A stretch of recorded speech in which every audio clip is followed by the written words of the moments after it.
My daughter, Bella Brave. So many know her story, her strength, the mountains she has conquered. Very few know my story. Bella's 3 extremely rare diagnoses all took time to come to light.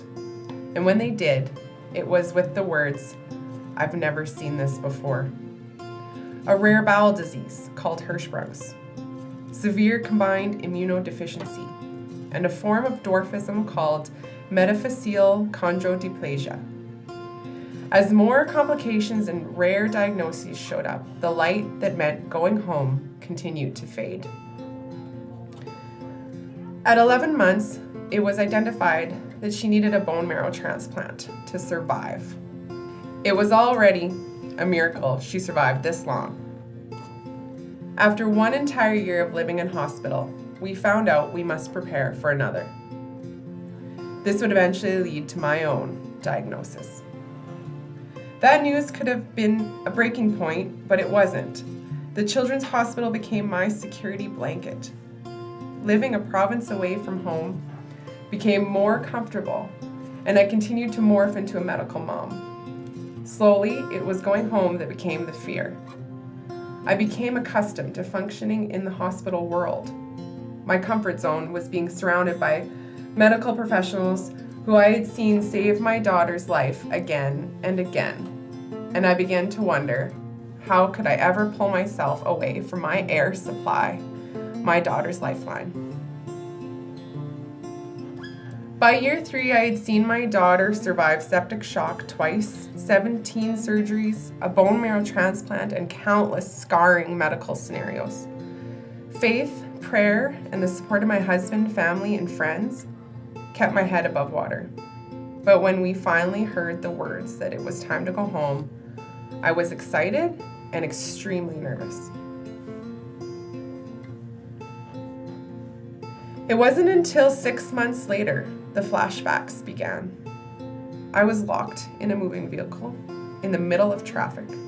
I had no escape from all of the what ifs, the memories of the painful wails of children's cries down the halls, and the visual imagery of my daughter suffering. I felt like I was choking on all of these moments. My chest pounded, dark circles began to cloud my sight.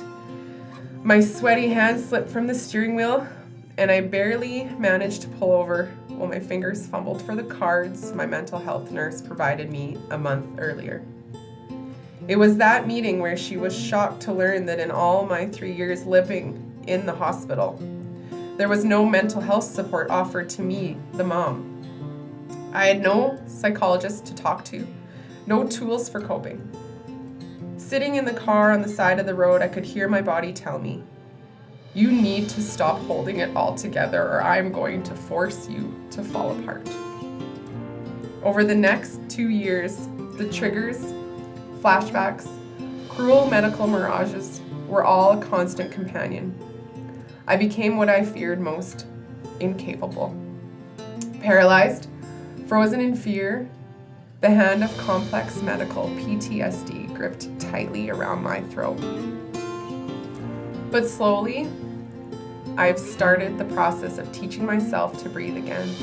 I've learned to lean on my support system, how to ask for help, and continue with talk therapy from a mental health nurse. My daughter continues to show me what true strength looks like as she continues to wake up excited about each day. She finds joy and laughter in each day no matter what medical scenario comes along. She has magnified what conquering looks like, and if she can manage mountains, I can climb these hills. Oh.